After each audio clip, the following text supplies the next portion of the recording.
if you haven't stood in his sight and stood in his presence and stood on his battleground, why would you expect to stand in his judgment? On what basis? When the books are opened and your life is exposed, it will be a very different picture and a very different outcome. We read about it in our call to worship. The wicked are not so, but they are like chaff which the wind drives away. Therefore the wicked will not stand in the judgment.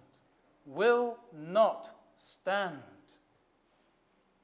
Will descend down into that pit of destruction, down into hell, down into the lake of fire. Justly so. That is what will happen to those who have never stood in God's sight. Now, those of you who have not come to know Christ this morning, every week from this pulpit, you are warned about these things.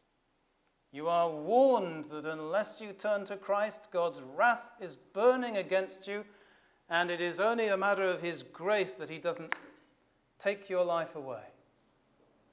That heartbeat you just had now was not your last. It's only because of his grace and his patience with you.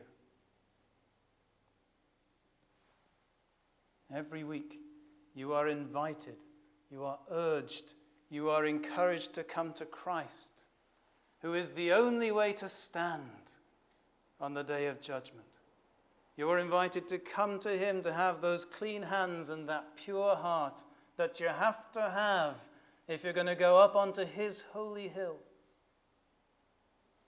Every week you are presented life and death, heaven and hell. Every week you are urged to choose life. Why won't you come? What is so difficult about a decision like that? Only Christ can save you. Only he can make you stand in the judgment.